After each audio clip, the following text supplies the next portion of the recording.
If anyone has to take over for Captain Anderson, I'm glad it's you. I'm not sure about having non-humans on our ship, though. We're all on the same team here, Presley. With all due respect, sir, that's what they said about Nihilus. Look how that turned out. Speak freely, Presley. I want to know if you have a problem with non-humans. It's not that, Commander. Humanity has always handled its own problems. Saren attacked one of our colonies. We should be the ones to stop him. We don't need their help. Some people think asking for help is a sign of weakness. That's just being stupid and stubborn. No matter how strong you are, allies can make you stronger. I guess so. Maybe I'm just stuck in the old ways of thinking. But don't worry, Commander. This won't be a problem. How did you end up assigned to the Normandy? I signed up with the Alliance as a navigator right out of school, following in my grandfather's footsteps, I guess. My first posting was on the Agincourt. We were at Elysium during the Skillian Blitz. A massive fleet of alien raiders hit the colony, trying to wipe it out. They had the numbers, but their ships were no match for an Alliance frigate. It was a slaughter. We couldn't even keep track of how many ships they lost. How'd you end up on the Normandy? I got my officer's commission after Elysium. Must have made an impression on the right people. Captain asked for me when he was picking his crew. Carry on, Presley. Yes, sir.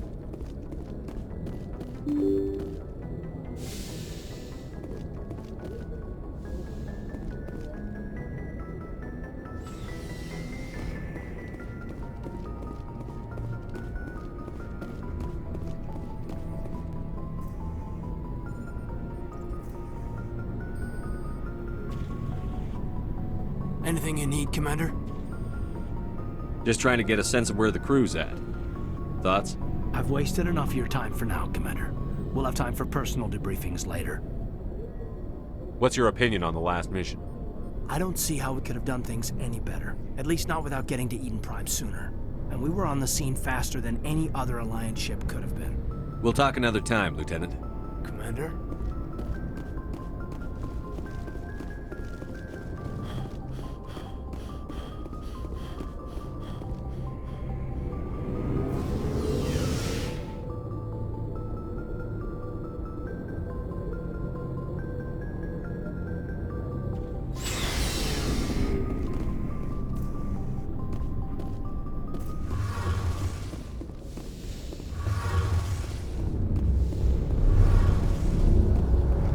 Your ship's amazing, Shepard. I've never seen a drive core like this before. I can't believe you were able to fit it into a ship this small. I'm starting to understand why you humans have been so successful. I had no idea Alliance vessels were so advanced. The Normandy's a prototype. Cutting-edge technology. A month ago, I was patching a makeshift fuel line into a converted tug ship in the flotilla. Now, I'm sitting on board one of the most advanced vessels in Citadel space. I have to thank you again for bringing me along. Traveling on a vessel like this is a dream come true for me. I had no idea you found ship technology so interesting. It comes with being a Quarian. The migrant fleet is the key to the survival of my people. Ships are our most valuable resource. But we don't have anything like this. We make do with cast-offs and second-hand equipment. We just try to keep them running for as long as we can. Some of the fleet's larger vessels date all the way back to our original flight from the Geth. I can't believe your fleet's still using ships that are 3 centuries old. They're constantly being repaired, modified, and refitted. They aren't pretty, but they work. Mostly. We've tried to make ourselves as independent as possible on the flotilla, grow our own food, mine, and process our own fuel. But some things we just can't make on our own. A patch to maintain the hull integrity requires raw materials we just don't have. That's why our pilgrimages are so important. I want to know more about the pilgrimage. When my people reach maturity, we leave our birth ships and seek acceptance with a new crew. It's necessary to maintain genetic diversity among the fleet. But no ship wants to accept someone who will be a burden on them. So, to prove our worth, we embark on a pilgrimage. We set out alone, leaving the flotilla and our families behind us. We only return once we have found something of value we can bring back to the fleet. This is presented as a gift to the captain of the respective ship we wish to join. If the gift is accepted, we are welcomed into the crew. Can a captain choose to reject the gift? That doesn't happen often. Most captains are eager to increase the size of their crew. It increases their own standing in our society. Even when a gift is not particularly valuable, the captain usually accepts it out of a sense of tradition. However, there is a stigma to presenting a substandard gift. It's not the best way to make a good impression on a new community. Most pilgrims don't return until they find something worthwhile. I can't believe they just send you off alone. It's not like they just cast us out. Before we leave, we are given lessons in how to survive outside the flotilla, and given gifts to help us on our journey. We also receive implants to fight off sickness and disease. Generations of living in an isolated and highly controlled environment have left our immune systems weaker than most. By the time we leave the fleet, we are well equipped for the pilgrimage. This is a rite of passage for all Quarians. If it were dangerous, our numbers would suffer. Virtually every pilgrimage ends with a triumphant return and the ritual presentation of the gift to one of the fleet's captains. I want to talk about something else. Like what? Tell me about your people. Our lives aren't easy. Resources are scarce, and we are constantly on the move. Everything we do must in some way contribute to the continuation of the migrant fleet.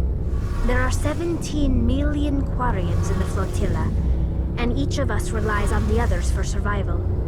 The bonds among my people are strong. Unfortunately, we have had to surrender many of the freedoms and civil liberties other species take for granted. What kind of freedoms? Well, it's illegal for parents to have more than one child. If our population grows too much, it would strain our resources to their breaking point. Of course, we also can't allow our numbers to become too few. If our population is in decline, the rule against single births is temporarily repealed. In extreme cases of population decline, incentives are even offered to encourage multiple births, though the Conclave hasn't had to take such measures in nearly a century. That's your government. The Conclave is our civilian branch of government. Each ship can elect a representative to serve on the Conclave and make decisions that affect the fleet as a whole. On matters that affect an individual ship, however, the captain has the final say. It's a tradition that dates back to the early days, when the fleet was governed by martial law. Fortunately, most captains nowadays are smart enough to have an elected council from their crew to give them advice and guidance. So the ultimate power rests with elected officials. In practice, the Conclave and the respective council for each ship tend to set the rules that govern our daily lives. But in theory, we are still under military jurisdiction. The 5 top-ranking military officials in the fleet serve on the Admiralty Board. These 5 have the power to overrule any decision by the Conclave in case of emergency. To do so requires unanimous agreement among the Admiralty, and they can only do this once. After that, the entire board must resign their posts. It's a safeguard that served us well. In nearly 3 centuries, the Admiralty Board has only overruled the Conclave 4 times. I want to know more about the Geth. I doubt I can tell you anything you don't already know. It's been almost 3 centuries since they drove my people into exile. All I know is the story of their origins, what they were when we created them, and how they turned on us. Interesting. The Geth were originally created to serve as an automated manual labor force. Initially, their intelligence was as limited as any VI. Over time, we made small modifications to their programming to allow them to perform more varied and complex tasks, bringing them closer and closer to true AI status. How come the Council didn't step in and stop you? This wasn't true AI research. We may have been skirting the bounds of the law, but we never did anything that was actually illegal. The changes were so insignificant, so gradual, that we were able to control them. Or so we thought. But one thing we underestimated was the power of the neural network. A million Geth thinking simultaneously created an inherently unstable matrix. So, the Geth share brain power? Many of the Geth's logic systems were designed to work in concert with other nearby Geth. Basically, the more of them you have in a group, the smarter they are. So there's some sort of group consciousness? No, nothing like that. They cannot share sensory data or information. Their programming cannot handle that much simultaneous input. Each Geth maintains an individual awareness and identity. The neural network only operates on a process-based level. It's basically the synthetic equivalent of a subconscious. But when they're in close proximity, they can coordinate low-level functional processes, freeing up more capacity for original or independent thought. That doesn't make any sense. I'm probably oversimplifying. The Geth are incredibly advanced and complex creations. All you need to know is that they get smarter when they gather in large numbers. As we built more and more Geth, their effective intelligence became more sophisticated, more abstract. One day, a Geth began to ask its Quarian overseer questions about the nature of its existence. Am I alive? Why am I here? What is my purpose? As you can imagine, this caused a near panic among my people. I don't see what's so bad about those questions. The Geth were created to engage in mundane, repetitive, or dangerous manual labor. That's fine for machines, but it won't satisfy a sentient being for long. The Geth were showing signs of rudimentary self-awareness and independent thought. If the Geth were intelligent, then we were essentially using them as slaves. It was inevitable the newly sentient Geth would rebel against their situation. We knew they would rise up against us, so we acted first. A general order went out across all Quarian-controlled systems to permanently deactivate all Geth. The Geth responded to this order violently. You can't blame them for fighting for their survival. We had no other choice. The Geth were already on the verge of revolution. By acting quickly, we had a chance to end the war before it began. The hope was that most of the Geth would still be little more than machines, incapable of organized resistance. But they had progressed much further than anyone anticipated. The war was long and bloody. Millions upon millions of Quarians died at their hands. In the end, we were forced to flee our own homeworld. We feared the Geth would pursue us, but they never came beyond the Veil. Now we drift through space, exile searching for a way to reclaim what was once ours. It's hard to feel sorry for you. Your ancestors tried to wipe out another species. We made a mistake when we created the Geth in the first place, but we did not make a mistake when we went to war against them. If we had not acted, they would have wiped us out. They're a synthetic life form. They have no use for organics. None. Why do you think they cut themselves off from the rest of the galaxy? Why do you think they've killed every organic being who's ever tried to contact them? They didn't kill Saren. What does that tell you? The Geth are not innocent victims in all this. They're the enemy. They want to destroy us. Not just the Quarians. All organic life. That's why they've joined up with Saren. And that's why we have to stop him. I should go. See you later.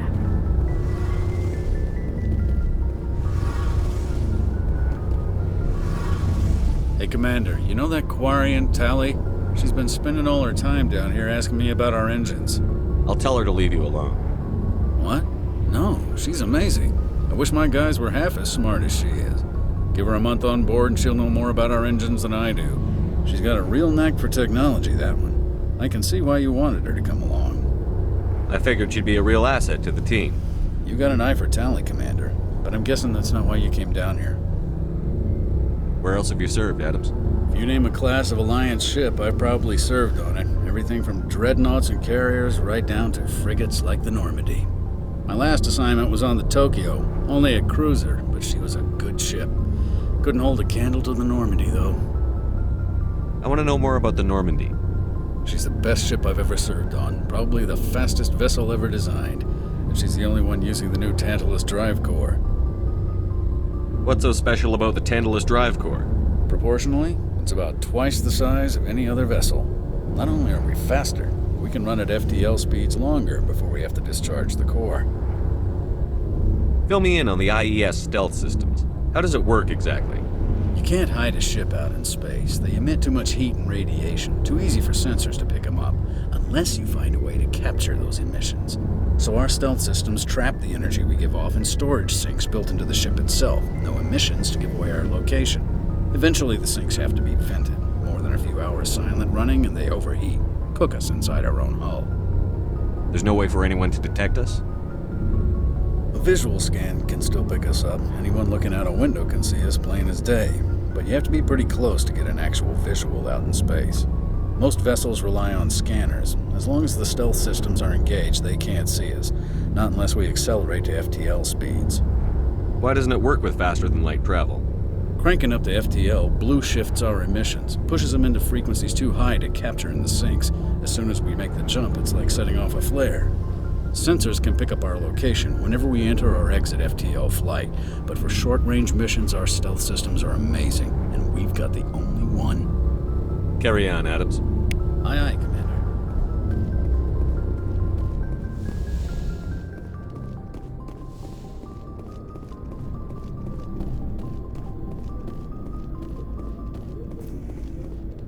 Commander? Do you have a few minutes to talk one-on-one? I'm sorry, Commander. I need to get my duty squared away. I wouldn't mind talking more later, though. Dismissed, Chief. Sir. Nice ship you've got, Shepard. What can I do for you? What's your story, Rex? There's no story. Go ask the Quarian if you want stories. You Krogan lived for centuries. Don't tell me you haven't had a few interesting adventures. Well, there was this one time the Turians almost wiped out our entire race. That was fun. I heard about that. You know, they almost did the same to us. It's not the same. It seems pretty much the same to me. So your people were infected with a genetic mutation? An infection that makes only a few in 1,000 children survive birth? And I suppose it's destroying your entire species? I suppose it isn't all the same. I don't expect you to understand, but don't compare humanity's fate with the Krogan. I was just making conversation. I wasn't trying to upset you. Your ignorance doesn't upset me, Shepard. As for the Krogan, I gave up on them long ago. The genophage infected us, but it's not what's killing us. Are your people really dying? We're sure not getting any stronger. We're too spread out. None of us are interested in staying in our own system. Lots of species have left their homes and prospered. But they go to colonize new worlds. We're not settlers. We're warriors. We want to fight. So we leave. Hire ourselves out. And most of us never go back. What can you tell me about the genophage? Ask the Solarians if you want details. They made it. All I know, it makes breeding nearly impossible. Thousands die in stillbirth, and most never get that far. Every Krogan is infected, every one. And no one's rushing to find a cure. Why don't the Krogan try to find a cure? When was the last time you saw a Krogan scientist? You ask a Krogan, would he rather find a cure for the genophage or fight for credits? He'll choose fighting every time. It's just who we are, Shepard. I can't change that. Nobody can. So long, Rex. Shepard.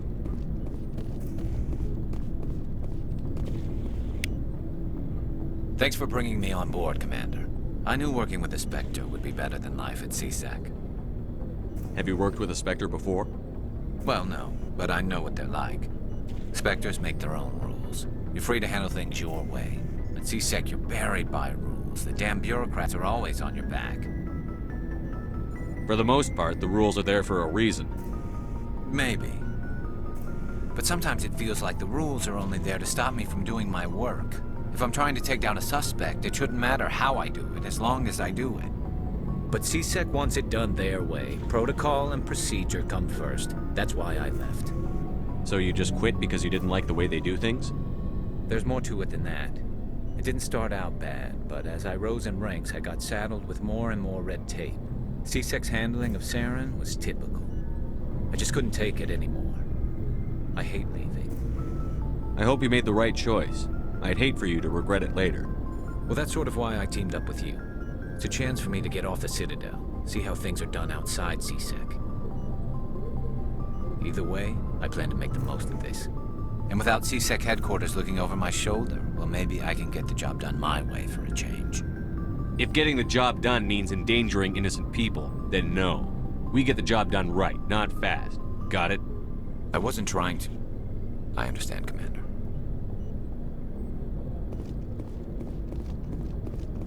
Hey, Commander.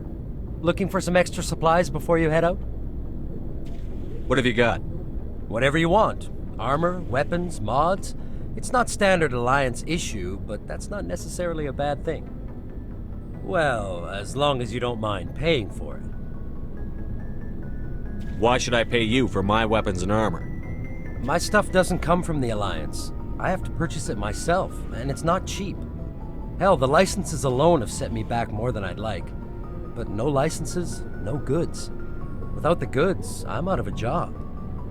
What are licenses? Why do you need them? Manufacturers sell licenses. Each license allows me to buy and sell a certain brand of products.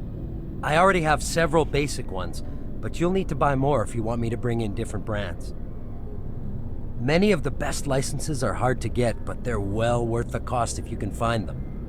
What do the different manufacturers offer? There are too many for me to keep track of, but each license will explain what it's good for. How often will you get new items? Well, that depends on how many licenses you've purchased, but I'll rotate items on a regular basis regardless. And anytime we land someplace with a big enough port, I'll buy, sell, and trade whatever I can. Check back often. I need to move items quickly, so only the most basic items will be stocked consistently. Let's see what you've got. You bet, Commander.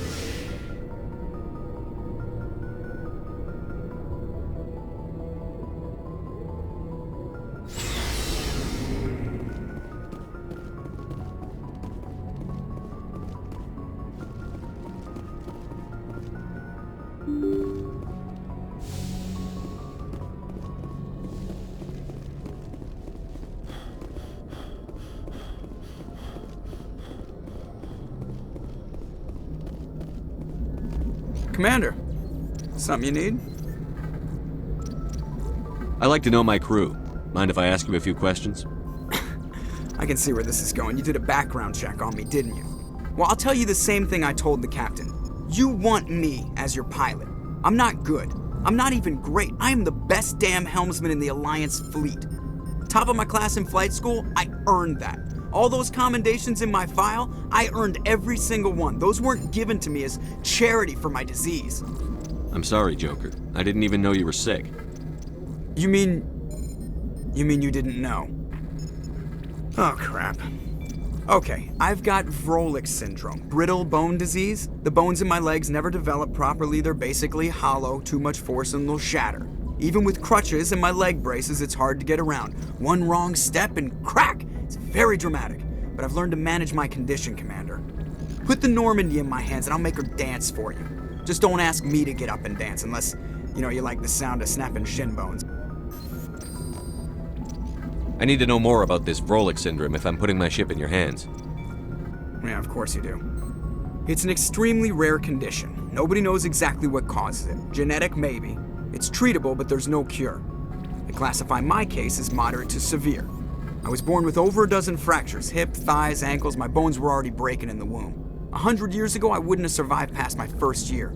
Lucky for me, modern medical science has turned me into a productive member of society.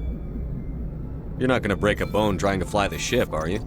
I don't fly with my feet, Commander, so I'm fine as long as I'm in this chair. I gotta be real careful when I get up to take a piss, though. I can do my job as well as anyone on the ship. Better, actually. So don't worry about it. I'm not trying to make you uncomfortable. Let's talk about something else. Whatever you want, Commander. Why does everyone call you Joker? It's a lot shorter than saying Alliance Flight Lieutenant Jeff Moreau. Plus, I love to make little children laugh. I was just thinking how much you remind me of Santa Claus. Look, I didn't pick the name. One of the instructors in flight school used to bug me about never smiling. She started calling me Joker, and it stuck. Why didn't you ever smile? Hey, I worked my ass off in flight school, Commander. The world's not gonna hand you anything if you go around grinning like an idiot. By the end of the year, I was the best pilot in the academy, even better than the instructors, and everybody knew it. They'd all got their asses kicked by the sickly kid with the creaky little legs. One guess who was smiling at graduation?